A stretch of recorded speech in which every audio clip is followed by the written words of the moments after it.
Josh, you may not know this, but you inspired a large part of our rebrand and our relaunch of our show. And if you are a regular listener of our show, you know that we play trivia on our show, and that is in large part thanks to Josh Pate. Wow. So what would an episode with Josh Pate be on our show without doing some trivia? So we're going to do a special kind of trivia because Josh, as I said, he's very widely cultured. He has some weird things that he knows a whole lot about. And one of them is arenas. Yes, arenas, buildings. So the caveat to this trivia is I'm going to ask Josh a series of cities, and he's going to give me the name of the building that the WWF used to run at that city, but it has to be the name that it was when they ran it. So, for example, if I ask you Philadelphia, Pennsylvania, First Union Center. First Union Center. If that's what is that what it's currently called? I have no idea what it's called now. Okay, there you go. So I think it's Wachovia Center, if I'm not mistaken. Sounds right. So First Union Center. So he's going to give me the Attitude Era answer, just so everybody is clear. All right, I'm going to play a little background music. Josh, I'm going to start you off with an easy one. Mm-hmm. Since you're from the South, Birmingham, Alabama. The Birmingham Jefferson Civic Center, now the Legacy Arena. Oh, okay. What event was there? Weren't you at an event there? Armageddon 2000, actually. My first live event was a pay-per-view, 6-man Hell in a Cell. That was the first live event I ever went to. That's how I got introduced to live professional wrestling. So some say Rikishi is still in the bed of that truck, Belcher. Some people say that. It's okay. No matter what, he did it for The Rock. That's true. We all know that, which could come around this year at WrestleMania. We'll see that with the bloodline, all the things. All right, we'll preview that as the week goes on. Number 2, Las Vegas, Nevada. That was the Thomas and Mack Center, which may still be called the Thomas and Mack Center. I believe it is. Yeah, I think it is. I believe it's still Thomas and Mack. All right, another layup, and then we'll get to some hard ones. Boston, Massachusetts. Fleet Center. The home of WrestleMania 14. That's correct. The Austin era has begun. That is exactly right, JR. All right. Detroit, Michigan. Joe Louis Arena, home of the Zamboni incident. That is very true. Yes. That's also where Shane McMahon made his comeback. That's a long time ago now, but it feels recent to me. That is correct. That was like 2016, 15. Yeah, 16, do you understand we're closer to that being a decade ago than we are to it happening? It's amazing. It's amazing, isn't it? Oh, my goodness. All right. Rochester, New York. Come back to that. Okay. All right. We'll put that one on hold. San Jose, California. It's the Shark Tank was the nickname of the arena, and that's what they called it. I don't know what the corporate technical name of the arena was. It was like the SBC Center or something like that. So they changed it twice. Royal Rumble 98 was there under the San Jose Arena. So probably was loosely referred the other way. And then the Compact Center was the home to SummerSlam 2001. The Compact Center was also Houston at one time. It was. That is correct. Man, Compact was doing good back then. Now, probably not. Baton Rouge, Louisiana. I actually do not remember them running Baton Rouge. They ran it Monday Night Raw, January the 10th, 2001. I just remember the Cajun Dome in Lafayette. I remember the New Orleans Arena in New Orleans. I have no recollection of Baton Rouge being run. So obviously that doesn't.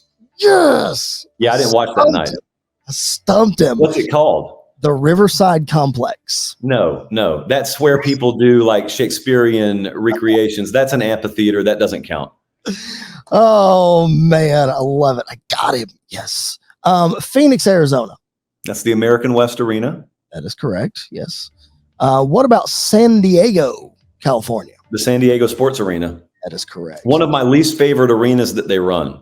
Aesthetically, I don't like it. It's got the little bars that signify the sections on the roof. If you've ridden by it, there is approximately nothing picturesque about it. It's just out in the middle of a concrete ocean.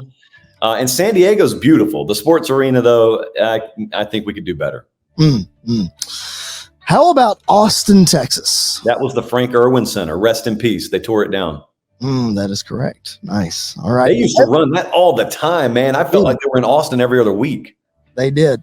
Another one they ran all the time, Grand Rapids, Michigan. Oh, the Van Andel Arena or Van Andel or whatever it's called. That's where Austin did the monster truck thing. And let me just sidebar if I can.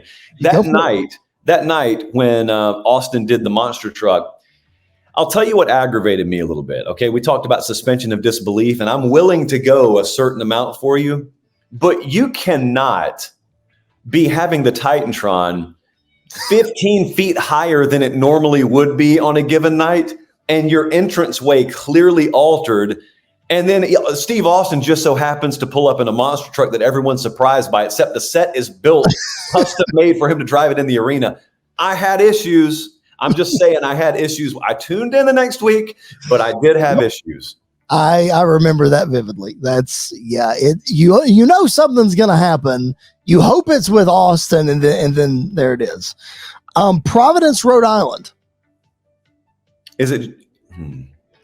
So once upon a time, was it the Providence Civic Center? You are correct. That is okay. Correct. Did it ever change? Is what I'm asking. I don't think so. It may still be that. I don't know. But when the WWF ran it specifically in August of 2000, Providence Civic Center. Yeah. What about, let's go to a fun state that loves Josh Pate. How about Ames, Iowa? Hilton Coliseum, Triple H's first WWF title win, the night after SummerSlam 1999.